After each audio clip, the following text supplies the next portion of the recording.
magandang umaga, hapon, gabi, o kung kailan mo nang pinapanood ng episode na to, mapa-listener ka man, watcher ka man, o isa ka sa aming minamahal na Black Knights. Ayan, so good day everyone. I am Rich Alagura, your female podcast host. And good day everyone, my name is Robbie Martinez Villacarlos, your male podcast host, and welcome to MMC, or the Mindful Media Conversation. So, good day Ate Rich, and good day also sa ating mga watchers. How is everyone? Kamusta ang araw ng ating lahat? Kamusta ang mga remaining days natin kung nag-i-start na ba ang exams nila? Or tapos na kasi sa exams, no? Yung ipapractice na lang ng graduation also. Yes, ate. So, ate, kamusta ka today? Well, I feel great, no? Kasi gagagaling ko lang ng graduation practice. So, syempre, medyo excited tayo as time goes by, di ba? How about you? Ako? Feels kind of awkward kasi parang mag-grade 12 na pala ako next year and parang hindi ko pa natatanggap gaano kasi time moves kind of too fast para sa akin. Pero speaking of graduation and such, ate, paano pag tinanong kita kung kamusta yung experience mo as a senior high student in general po, ate? Well, sa experience ko nitong senior high, syempre napakarami kong opportunities na nakita na face challenges also. Yes, kasi ginawa ko tong training field para mag-grow not just on my self-confidence but also in my different abilities like speaking abilities and also leadership skills. So how about you, Robbie? Me? Siyempre, again, kind of awkward. Kasi iba yung experience ko when I was in junior high school. Siyempre, di ba, bini-baby pa tayo nung nasa junior high school pa tayo. Petiks lang. Bigay ng gawain dito, bigay ng gawain sa math, bigay ng gawain sa science. Pasa-pasa lang. Oo, pasa-pasa lang. Tapos ngayon, ba't ba nauso yung research na yan? Ayan, tayo sa research. So, syempre, hindi yan mawawala sa bawat senior high students, talaga, no? Super. Grabe. Yung friend ko na grade 12 noon, sinabi niya sa akin, ikaw, maganda ka sa research. Sinabi ko, anong research? Research, basic lang naman yung research. Wow, basic. Tapos nung naranasan ko. Grabe, hindi mo na lang talaga ma-expect. Lalo na, hindi mo talaga makakontrol yung mga members mo, di ba? Yes naman talaga, ate. Lalo na leader pa ako noon. So, right. medyo super hirap. So, dito talaga haba yung mga patience natin. Yes, doon talaga natitas yung patience natin as a senior high student kung paano natin itatakil ang practical research. Yes, also the anger management issues, di ba? Hindi natin yung pipigilin yung sarili natin, right? Ilang beses na akong sumigaw, ilang beses na akong nagalit, na-nervous. Walang effect. Wala talaga. So, ate, speaking of strands and senior high, ano nga ba? Humes pala tayo no? Yes, so, we're both ate, Humes. ba't mo nga ba napiling mag-Humes, ate? Ayan, so syempre, di ba, nag-research naman tayo nung grade 11 tayo. Yes Kung naman. ano nga ba yung strand na take natin. So syempre, yung mga interest ko kasi nandun sa Humes. Pero syempre, I was still hesitated back then kasi nag-iisip pa ako, mag-STEM ba ako or Humes? Kasi STEM, napakaraming opportunity, lalo na sa mga scholarships, right? Yes, so syempre, nagdalawang isip ako. Pero syempre, sinunod ko yung passion ko. Yes. Where I am good at, where my expertise are. So syempre, ayun, nag-enrolled ako as Humes student. How about you? Me? Bakit mo nga ba pinili ang Humes? Siyempre, napaka-broad kasi ng answer mo minsan, di ba, kapag tinanong ka ng, ba't ka nga ba nag-Humes ganun? Tapos nung first day pa, tinanong ako, ikaw nak, ba't ka nag-Humes? Ala, anong sasagot ko dito? Nakakatakot naman. Parang no chase na lang tayo. Parang no chase na lang ako. So, ang sinabi ko is, of course, to improve my communication skills and my public speaking. Katulad nga ng sabi ko last episode is that I was used to speaking in public places before when I was in elementary and junior high. So because of that, I decided na, Humes is calling me. Yes. Kasi mahina ako sa math, mahina ako sa accounting, mahina ako sa mga bagay-bagay na yun. So I realized na kung hindi para sa akin yung dalawang strands na yun, ang para sa akin is Humes. Yes. So that's why I chose Humes. Kasi kung papahirapan ko lang sarili ko sa mga other, siyempre kung may mga gusto na pahirapan yung sarili nila, di ba, na gusto nilang mag-suffer, gusto nilang mag-test ng bagong branches, of course, they can choose their own strand. Pero for me, I wanted to be comfortable. And I felt like makakilala ako ng mga tao na makakaintindi sa akin and have the same skills as I do. And of course, nakilala ko kayo, ate. Nakilala ko yung mga fellow grade 12 and grade 11 students natin dito that have the same skills and have the same mindset as a typical Humes student.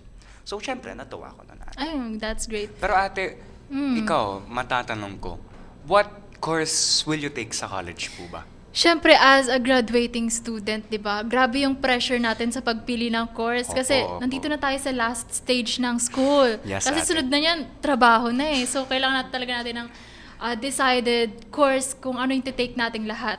So, syempre, me, as a UM student ngayon, so, syempre, nakaakibat dito kung ano yung course na kukunin ko in college. So, ayun, yung kukunin ko is Communication Arts.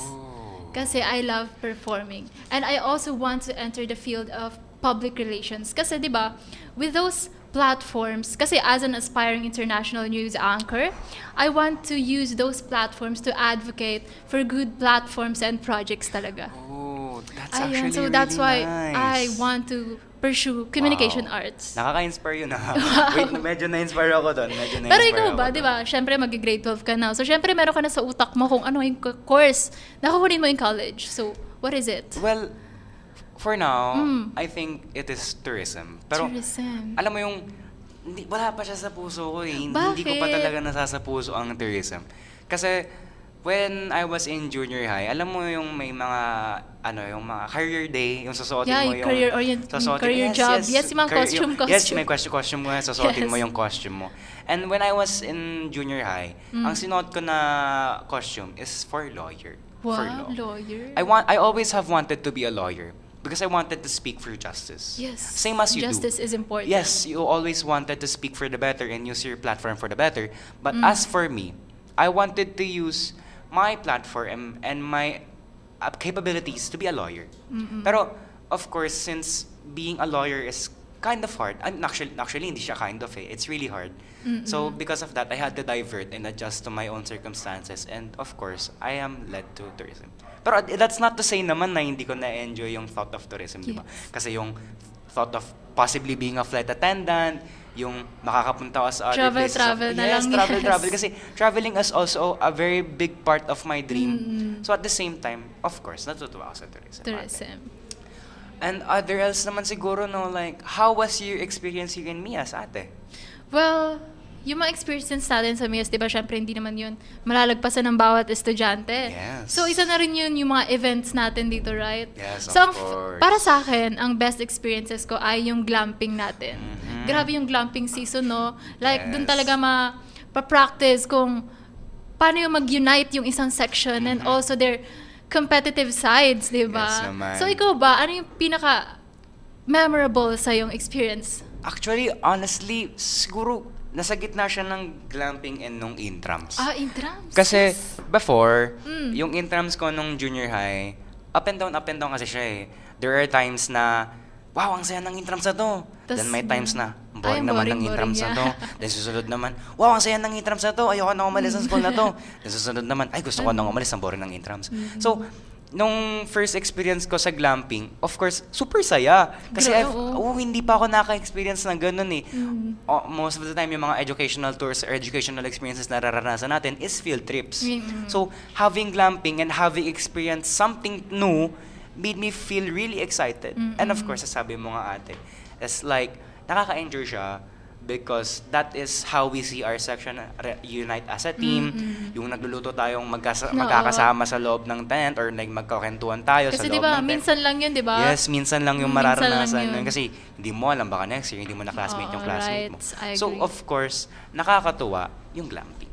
Ikaw ba ate, may maitatanong ka ba sa akin bilang grade 11 student ng MIAS? Well, anong feeling mo right now as you take in another year in senior high school? Siyempre, palapit na ng palapit sa college, right? So, anong nafe-feel mo? Well, of course, medyo nakaka-pressure. And normal naman na ma-pressure as a human being, Yes, hindi ba? that's normal. It's normal to be pressured. It's normal to feel na parang naninikip ako dito, yung claustrophobia ko, ang sikip. Pero kasi 'di ba sometimes you take that pressure into motivation, Yes, 'di ba? into motivation. Yes. Parang nanlilit lang ako ngayon kasi the days of having a job is getting closer. Yes. Alam mo yun, I will never be this age again.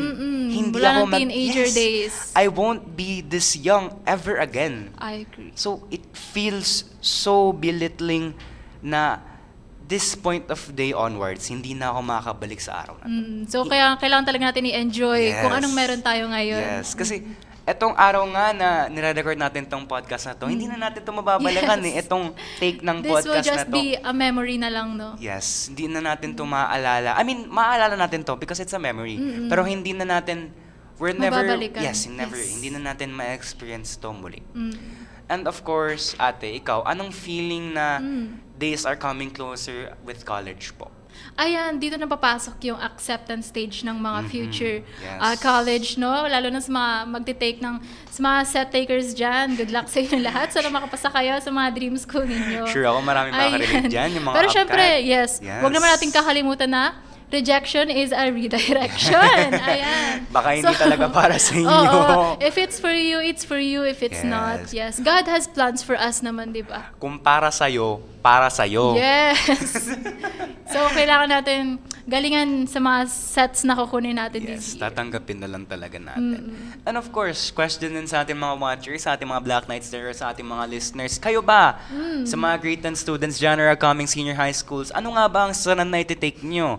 And of course, sa mga magka-college dyan na ating mga senior high students na grade 12 Grade ngayon, of 12, course, yeah. katulad mo, Ate Rich, Yes. ano ba ang iti-take nilang, what's that called? Course. Ano Yes. bang course ang iti-take nila? Programs. And alam mo yun, you guys are welcome to also share your experiences and also your challenges in your Yes, your daily, struggles. yes, in your daily school-to-school life, hindi ba? Kasi, of course, kami mga podcaster, we will be talking about our experiences. Kasi kami Yes. yung nag-uusap here. Pero, of course, if you guys want to share, any of you guys want to talk about your experiences, you guys are Welcome, enough yeah. welcome.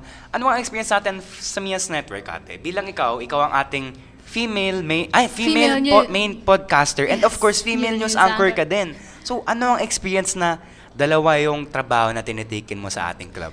Well, syempre, hindi naman natin maiiwasan ma-pressure, di ba? Lalo na kapag Yes. napagsasabay mo pa yung mga schoolworks mo, then may Yes, totoo. shoot ka pa after, tas Yes. may research ka pa. Ayan, so kailangan talaga natin ng time management. Yes Proper time naman. management is Yes the key naman. Yes para naman. mapagsabay lahat ng yun.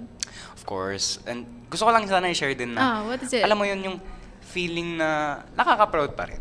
Kasi yung experiences na pinag-i-strugglean natin dito na sa pag-setup ng background, sa pag-setup ng mic, sa pag-setup ng audio, sa pag-setup Yes. ng text and any other so whatsoever like that. Syempre, nakakatuwa. Kasi syempre, magagamit din natin yan in the future, di ba? Magagamit din ng mga upcoming grade 11 Yes. students natin.